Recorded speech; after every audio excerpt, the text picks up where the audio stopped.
take the woman further at the back? Yes. Yes. Well, I've listened very keenly to what my previous speakers have said, and I would like to put it in context to something that was said recently by, I think it was your Deputy Housing Manager, Mr. Ian Rowling, who remarked, and it was commented upon in the newspapers, that social housing in Westminster is a privilege, and that those that live in social housing should earn this privilege.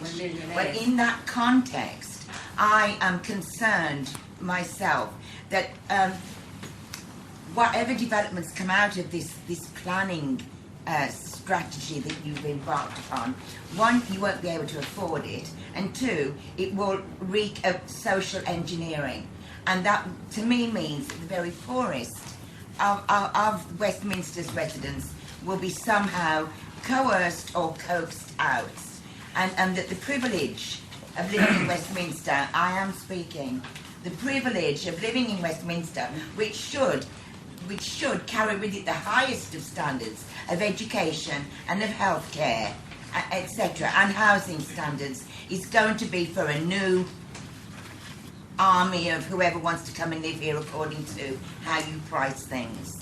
I do hope that you are able to clarify that social engineering is going to be beneficial to the existing communities and not detrimental, because it is social engineering. I definitely think we can't answer for other members of council outside of the room today, and I think as well we're not really here to do that. What we want here is your views on how you would like us to move forward. So I think that's helpful. My view is that you put the needs of the existing people that live in Westminster first. Great. Okay. And you raise your standards. Don't ask us first to raise ours. That's great. Thank you. Hugh had his hand up. Well, thank you very much for organising this forum, which seems a very positive way of dealing with the issues. I wanted to try and answer your question about optimising, which first and foremost seems to me to be about design. The comment made earlier about demographics is absolutely right. Demographics are stunning in terms of the future in Britain and most parts of Britain. I sense that we are trying to crack an issue that's almost too big in terms of we'll never supply all the housing that is needed. And that is very unpalatable, probably is the truth. And the comments made about public sector house building over the last 60 years is a different world. Last year it collapsed to 70,000, I think, is projected for the current year. So the numbers are very concerning. I sense, though, that Westminster has a huge constraint on land, and I think it's very important that how design maximises the use of the land at the heart of it. I understand the sentiment about things like Parker Morris standards. All I would say is I think, and there are people in this room who have much more experience than me about achieving very high standard of internal accommodation, of comfort, of light, of air. And I think that can be achieved other than by a rather sort of regulatory set of very specific standards that apply generically all over the city. So I just have perhaps a word of caution about that.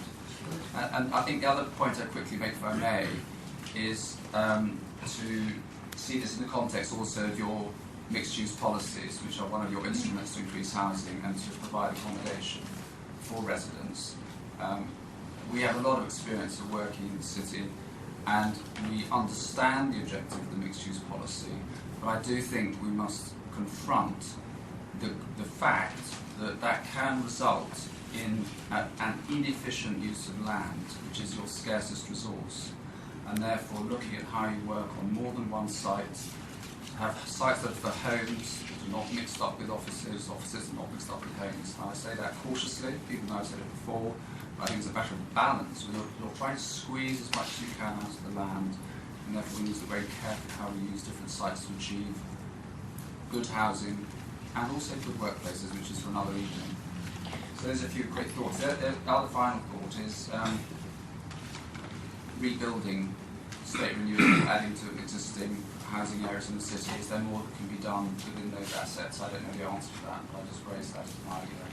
I think just quickly, if we can just keep moving on these questions, and obviously we can come back to these initial comments.